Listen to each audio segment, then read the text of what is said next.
Welcome to the Italian Wine Podcast. I'm Rebecca Lawrence and this is Voices. In this set of interviews, I will be focusing on issues of inclusion, diversity and allyship through intimate conversations with wine industry professionals from all over the globe. If you enjoy listening, please consider donating through ItalianWinePodcast.com. Any amount helps us cover equipment, production and publication costs, and remember to subscribe and rate our show wherever you tune in.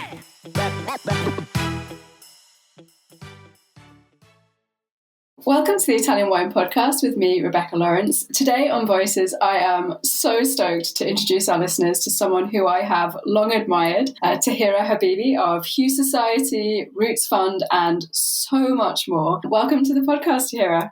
Hi, thank you. I'm excited to be here. So I don't really know where to start because you've been really instrumental in the growth and change of the industry, not just for the past couple of years, obviously, whilst you've been in the spotlight, but kind of behind the scenes as well for a long time. So maybe the best place to start is to ask you maybe to introduce yourself to the listeners. Sure. As you said, my name is Tahiirah Habibi. I am a SOM and the founder of Hue Society. I'm also one of the co-founders of the Roots Fund nonprofit.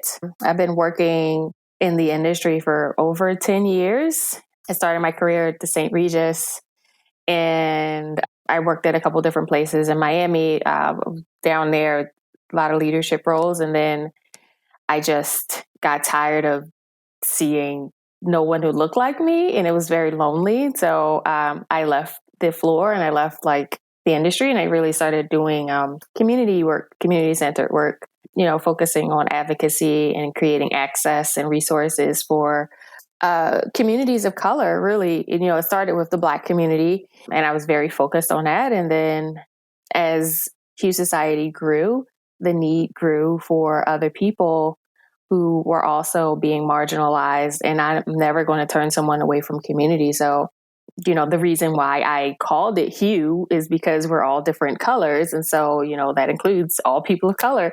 It's just, I had to take care of home first. And now we're kind of branching out into the full range. Wow. You talked about your formative years in Miami. Can you dive a little deeper into what your experience was there? Like you say, you said eventually it wasn't quite the right fit for you. Is that what pushed you to do something like Hue? Yes and no. I think on some level I've always been an activist. I've always been an advocate for sure. I have a minor in African American Studies from Penn State, so it's not like it was just like, let's start promoting this.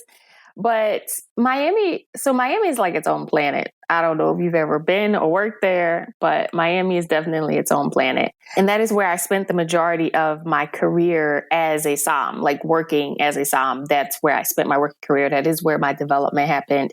And I had incredible experience. It was, a lot of people don't start their career as their first job at such a high level. So there was a lot of pressure there. And then the pressure of being Black and the pressure of being a woman in this space was intense.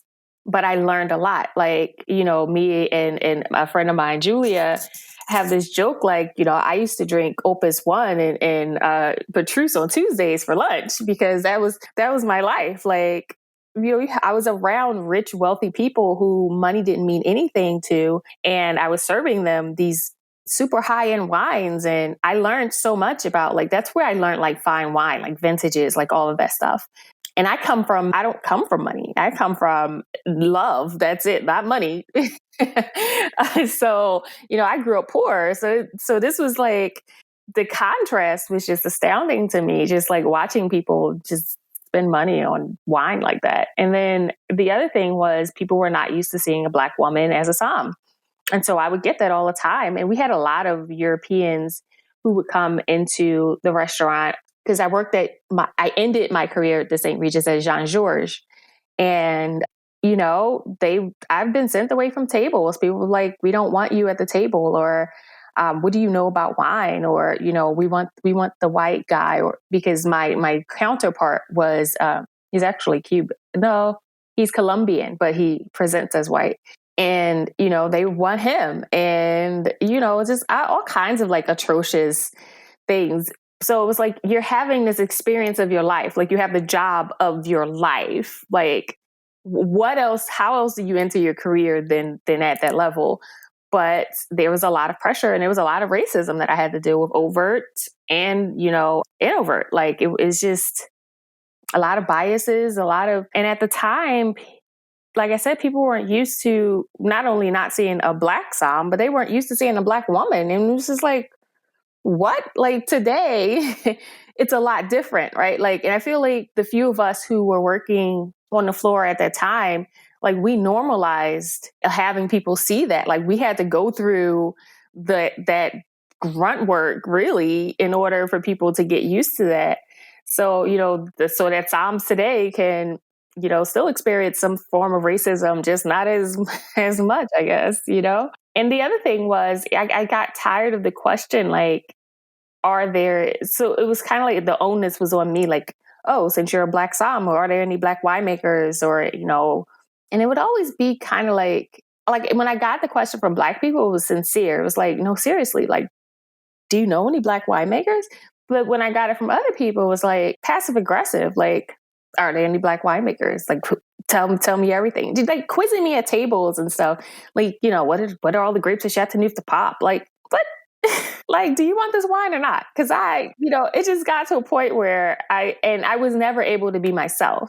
So there was a lot of trauma wrapped in this thing, like, dealing with the racism, dealing with the idea that I couldn't be myself at all.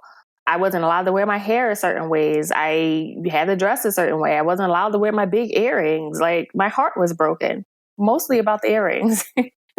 No, I'm kidding. But still, I think that that's violence. I think that code switching and this idea of, is violent. It is very violent. Like you write these things into policy and it's very anti-Black. A lot of policies that HR representatives of corporations and organizations write into policy are anti-Black. They don't want you to present as yourself. They want you to come and be a robot for them. They want your talents. They want your skills. They do not want you. And I was just sick of it. And I was done. And then I left the St. Regis. Like my last straw at the St. Regis was, one of the managers that was like higher up in the hotel calling my braids things and telling me that I couldn't come back to work. And I'm not supposed to have those things in my hair. And I was just like, I'm like done with this. Like I literally can't. And luckily, one day, the owner of Michael's Genuine, which is another like exceptionally historic restaurant in Miami, happened to come in, and he was really impressed with me. And so they reached out, and I ended up working there. And that was pivotal because it was super geeky. And so I had got this like amazing fine dining, fine wine experience. And now I'm getting like this super geeky, down to like soil types and like really digging into producers and like all of that stuff that I hadn't had before. Like it was cool, but those people weren't interested. Like this was like, and so I got a really well-rounded wine experience and education, and I had a really great career, not for nothing. I can't say that I had a great career. I was very privileged, but that privilege did come with a price. It wasn't like most people who were privileged. It's not like white privilege where you're just like, here you go. And, there's no trauma that's coming with that. Like most of the privilege that we get comes with some trauma. But for me, I just found it really important I understood that I had privilege and I understood that I had power. And I just felt like it was time to redistribute that power. And so I went on to be a wine director, and I opened up a couple places and all of this stuff. But my heart was still in community. And so I ended up quitting. I was just like, I think I might have got fired from my last job, because I think I was just like so fed up at this point with people. I might have got fired because I definitely was just like talking back. Like I was just talking back. I'm done with this. I was done. And I was just being myself. And I was just tired of people telling me that I couldn't be myself, but you wanted my skill set. And I was good at my job. So it was like, you're going to hire me because I'm good at my job, but you're not going to leave these parts of me out. Like, you're not going to, just dismantle my being and my humanity for your benefit. And so I was like, well, I'm actually pretty good at my job. I'm going to take these skills back to my community. So I quit. and I started doing community events. And I was just very focused on Black winemakers. I was focused on Black wine consumers. It was really important for me for us to be able to learn and experience wine through our own experiences and things that we like culturally, through music, through art, through cuisine, which in the wine world doesn't exist. Like, you don't pair wine with soul food. You don't, there's no mac and cheese that you're putting with the wine. Like, you don't try to, no one's trying to hear all of that stuff. So I was like, well, I'm going to normalize it. I'm going to make you hear it. I'm going to make you see it. Like, you're going to pay attention to this. So I started doing events. I did a wine and reggae festival. It was huge. Like 3,000 people showed up. And then, I started doing smaller events, but I always did events through the lens of just Blackness. It was like as Black as I can make it. That's exactly what I was going to do. And you were either going to like it or you weren't going to like it. But I knew who was going to like it. And that was the only people I was focused on. And then I got pregnant, and I was like, definitely not raising my child in crazy ass Miami. So I moved to Atlanta, and I really wanted to expand upon, my first company was called Sipping Socials.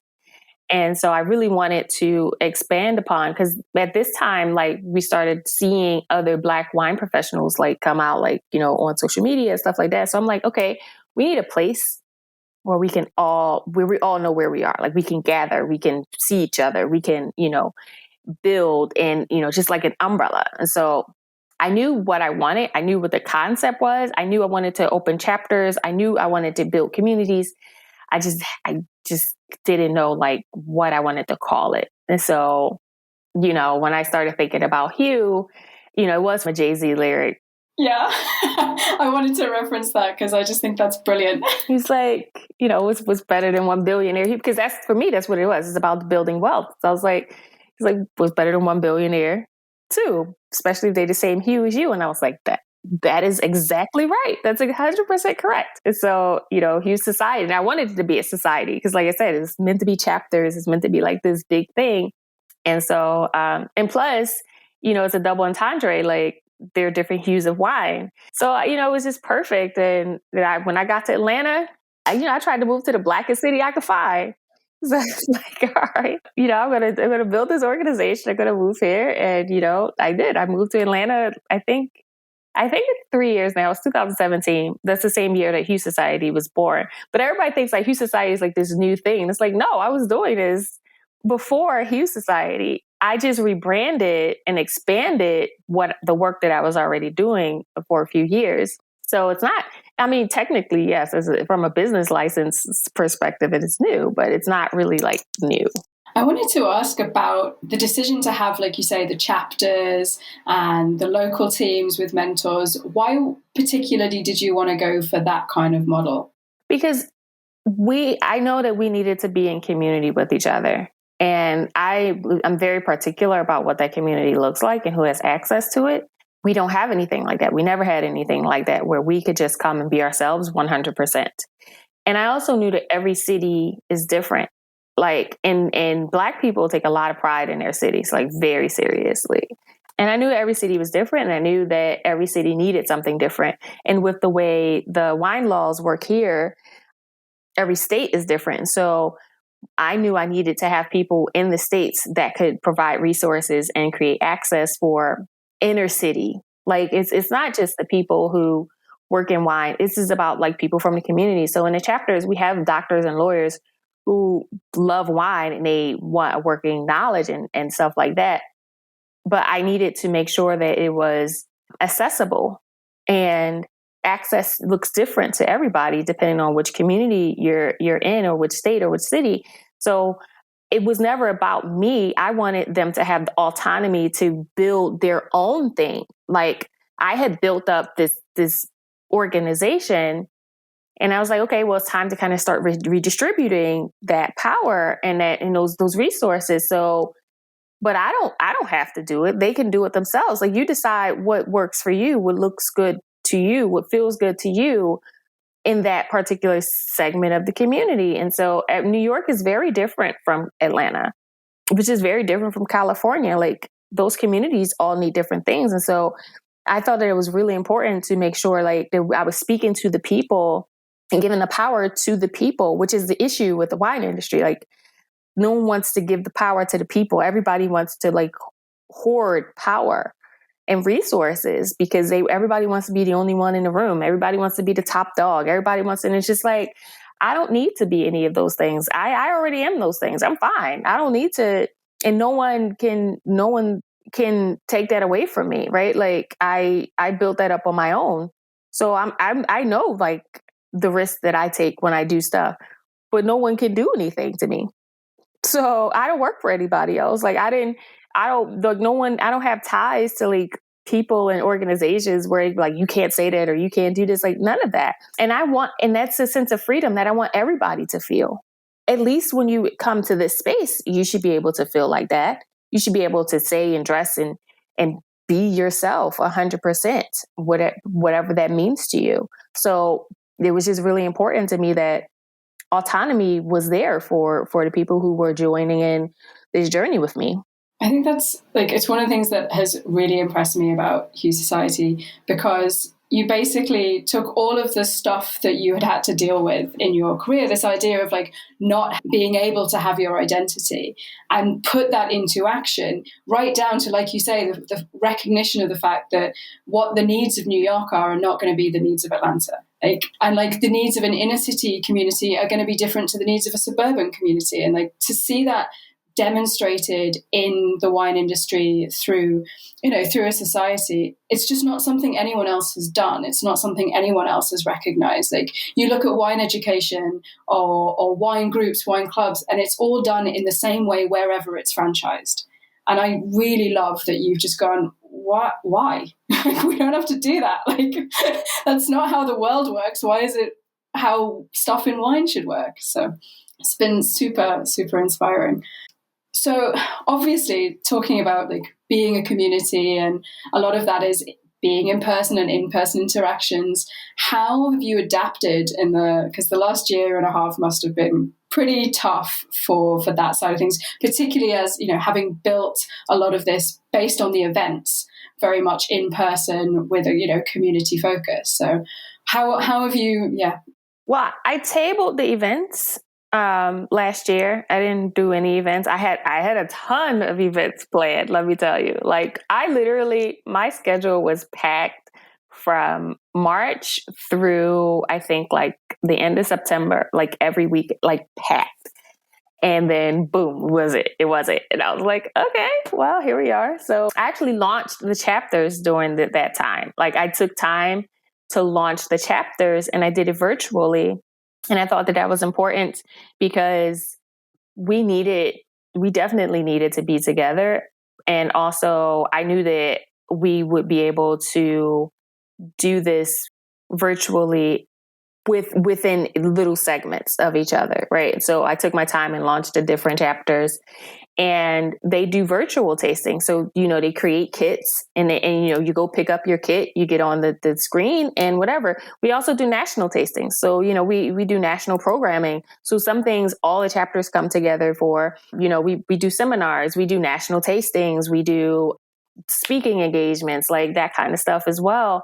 So we are still programming virtually. It's just not all together. But in August, all of that changes because big Hue Society weekend's coming up. And, I'm bringing back the Roses and Rosé Awards brunch, which is the only awards brunch that focuses on people of color, right? We're doing the Black wine experience where, it's all Black wine tastings, importers and distributors. We're doing an event called Rice, and it's about pairing food from a cultural perspective, because rice is one of the foods that almost every culture cooks, but they all cook it differently. And so we're doing an event of that and pairing different wines with rice from different cultures, and having a discussion on it. And we're doing fun stuff. We're doing sabering competitions and Perron challenges and blind tasting. So it's only been a weekend in Atlanta, and super excited about that. Like we're back.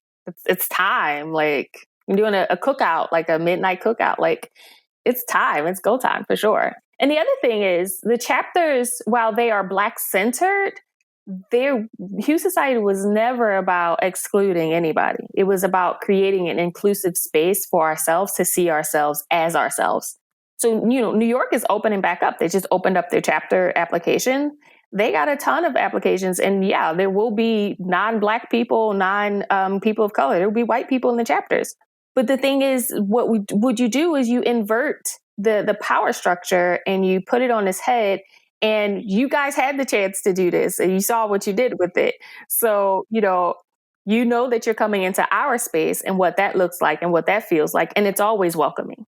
We don't, it's never like these barriers. We don't create barriers for other people.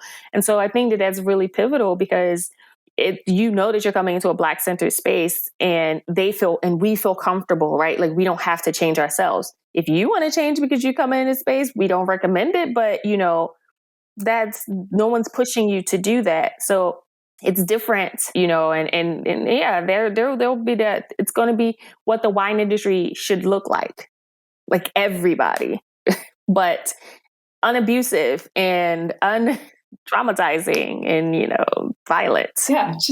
Yeah, open and supportive and loving and creative is what we need the industry to be. And that's how I think we're going to re-energize the industry as well, because I feel like there's been historically, there's a huge swathe of people that have just been excluded from the industry who could be welcomed into it and enjoy the wines and enjoy the culture. It's from a business perspective, there's this whole group of people that no one's been marketing to and talking to, and that's just so wrong. It should be this open space. Yeah, it's crazy. And it's stupid. It doesn't make financial sense either. Yeah. So I want to touch a little bit also on the Roots Fund, because obviously you're involved in that as well.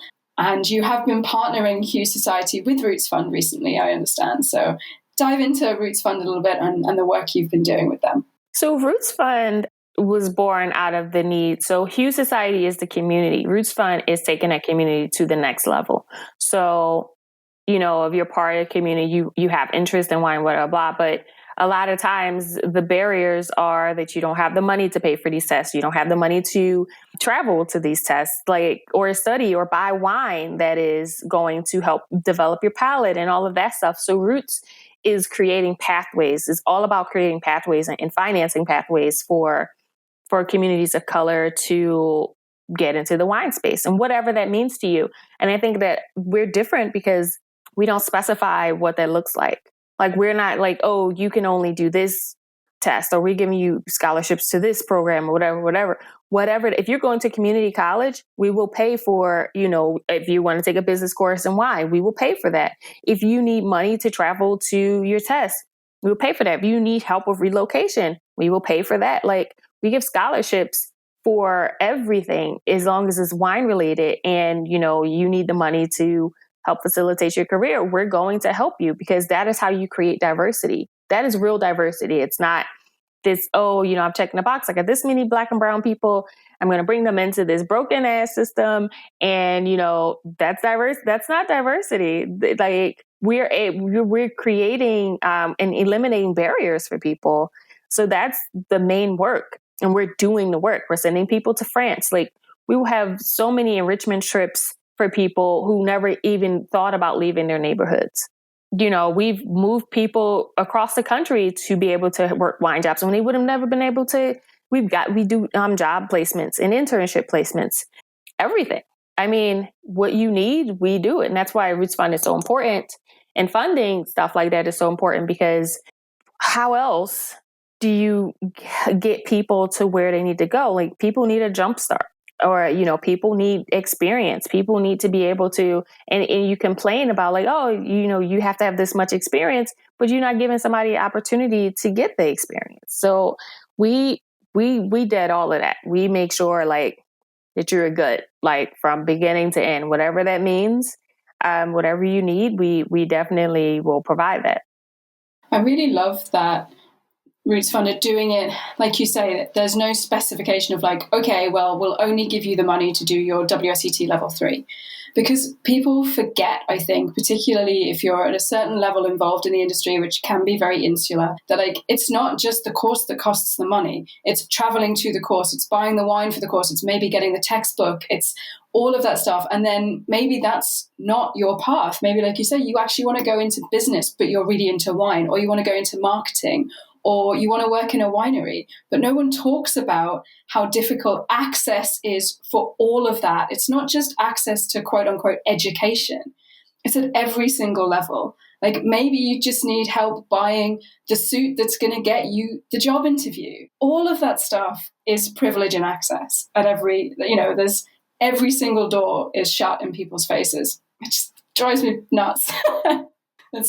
I could rant. I have been ranting about this with a lot of people. We're talking about access to thinking about food and the way that wine has been very exclusive in food. I was talking to Jade Marley recently, who is another woman I love, about and we were having this great conversation about the fact that Italian wine pairs so well with lots of different types of food, and we just need to expand the classic views about what food and wine pairing is, because food and wine pairing is literally just taking a bottle of wine and drinking it with food. Like that's it. Like right. And people ask me that, like, what's a good wine pairing? Like, what do you like to drink?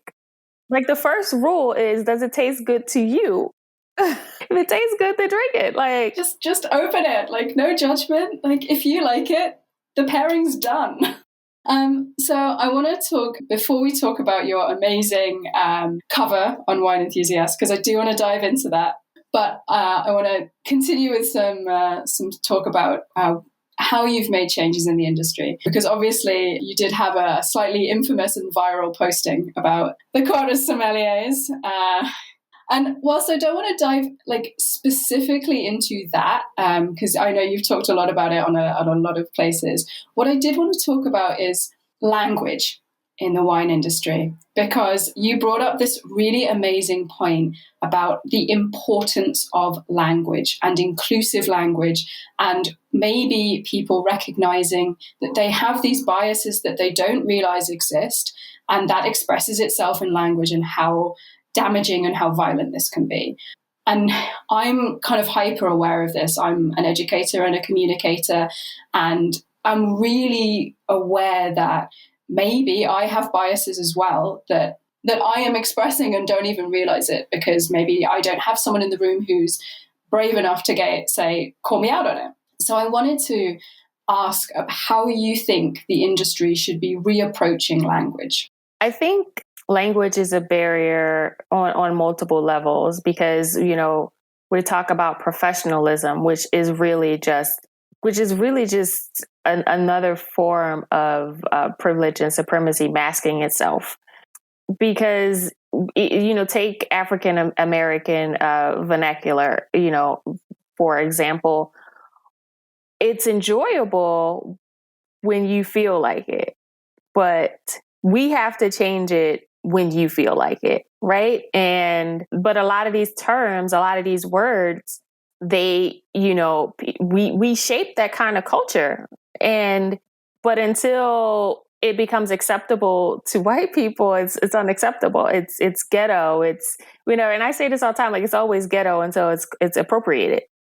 So when you appropriate the language, then it becomes acceptable. And I'm just like, no, why do, and it's not even just like, obviously not Black people. It's, when you talk about Latin people and accents and all of that kind of stuff, like people literally study to change their accent and to rid their accent. Anybody who's not European, by the way. That's really interesting, because I have deliberately changed my accent, because this is not the accent I grew up in. Because I grew up in a very rough northeastern town with an accent that was basically unacceptable for jobs and academic access in London. So I did exactly that. It even happens in the UK, like, and that's crazy. Yeah, it does. But that's the thing. White people can experience white supremacy too. Like white supremacy is a system. It's not about white people. It's about systems. And so when you talk about systems, one of the things that's embedded in that is language, which is, but it's very intentional towards marginalized communities though. Like that's how they keep you out. You're not professional enough. Those are barriers, but they also don't give you resources to adjust to what they consider professional. And so it's like this backhanded slap in the face twice. Like, I can't be myself. You're not going to give me the resources to be who you want me to be. So what exactly is it you want me to do here? I just think it's so violent. Like, and also, excluding words or words that you don't understand, like name pronunciations. Like, Phoebe don't look shit like Phoebe is spelled. You could pronounce that though, but anybody else's name who's not white sounding, Sarah, Megan, like these kind of things, you make it seem like it's so difficult to try and figure out how to pronounce their name. No, correct them every time. Like, we have to stop buying into these systems. Like, you're not allowed to talk a certain way on the floor, or, like all of those biases. Like, that's a Black word. You're talking white. It's great. Like, it's crazy to me, but we have to stop buying into these systems. Like, I'm not adjusting the way I talk. I've done it in years. I'm not adjusting the way. If I feel like cussing, I'm going to cuss. And also, like you say, this idea of quote unquote using professionalism as basically a tool for, like you say, racism and exclusion is just so unacceptable. Like, and also it's so cultural, because what is, professional in one community is not going to be the same in another. So we can't just like put a blanket over it and say it's all one thing. Yeah. But that's what white supremacy is. That's how it manifests itself. They want you to be one thing. You have to look one way. You have to, man. It's so messed up. So sad. So let's talk about something amazing, because I really want to talk about your cover for Wine Enthusiast 40 Under 40, because you were given pride of place and had, as I understand it, a Zoom photo shoot, which must be crazy at the best of times, and obviously robbed of an award ceremony. But your decision for the setting, I assume that was yours, because it's such a powerful cover. I'm hoping that we can find it to share in the social. So how did you choose that particular design? So they had emailed us about being chosen to be on the list prior to like the George Floyd thing, the civil rights movements that was going to happen. And when they emailed me, I was like, okay, so I'm either going to, if I'm going to do this, I'm either going to get the cover or I'm not going to do it. And that was my thought process going into it. So I really just wanted to represent all the things that I stand for and what was important to me. And I shot this, I'm pretty sure I shot this before, I can't remember if I shot it before George Floyd or not. I think so. But it was just really important because I wanted everything. Like, the wine in the glass was Black. My makeup was from Black people. The dress was a Black designer. The tablet says Juneteenth. Like, I wanted to represent Blackness. And it is kind of like reminiscent of like the Statue of Liberty. Like, it was just fully liberation. And that is how I feel the most liberated, like in my skin with my people.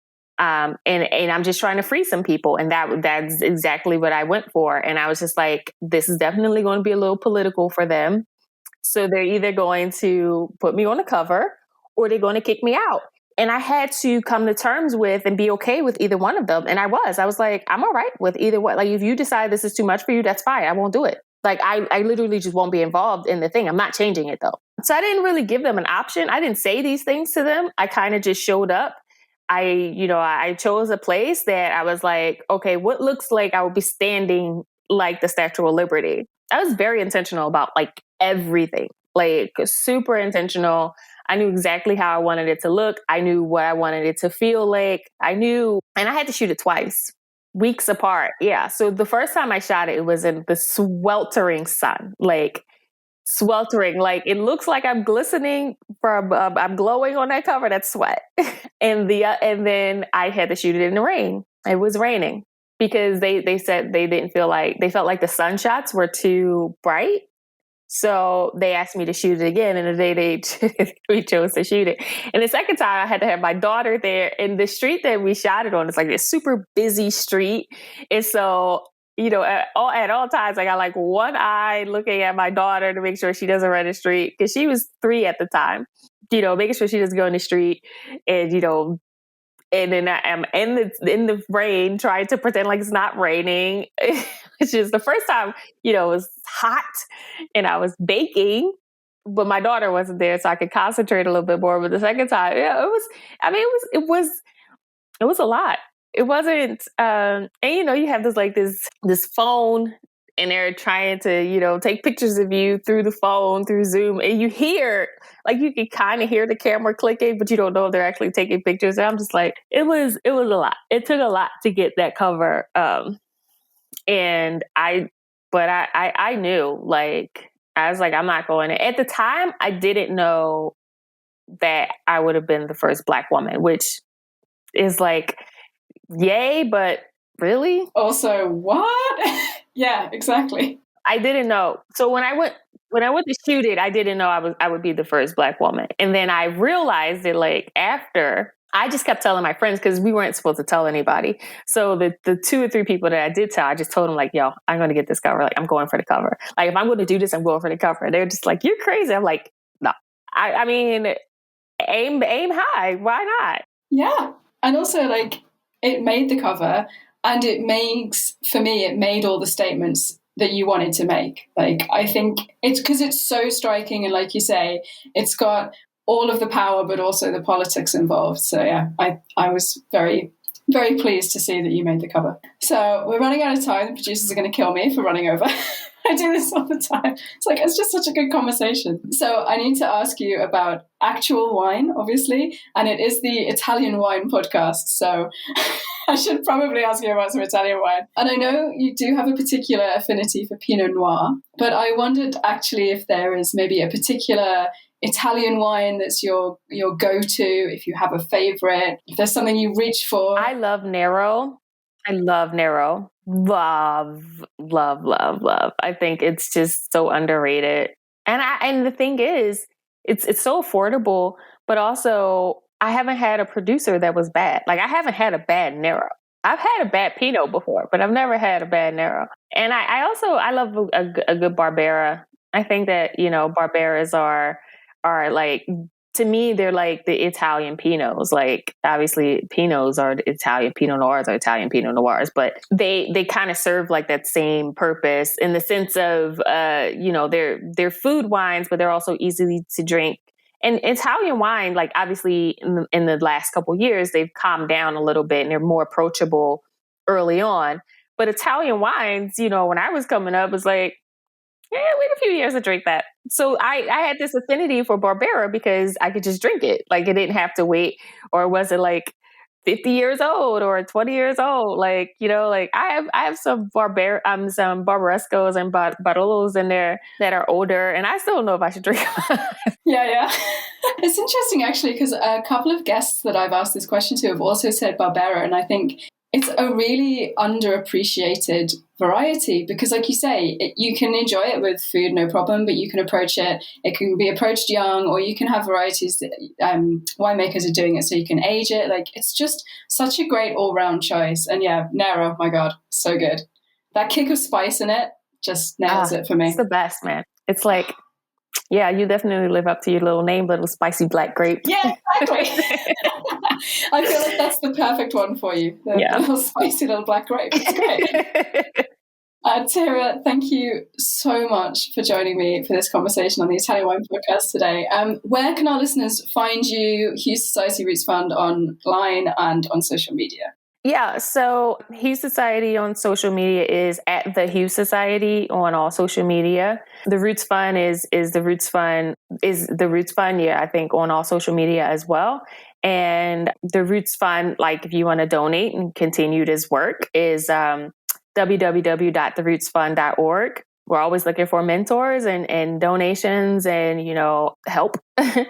And in Hue Society is www.thehuesociety.com. Okay, I really encourage our listeners to go to Hue Society and the Roots Fund's website, see the amazing work that Tahiirah and her colleagues are doing. I mean, seriously, it's going to blow you away. Thanks everyone for listening. Don't forget to follow us on social media, subscribe, and of course, you can donate on our website to make sure we can continue to bring these great conversations to you.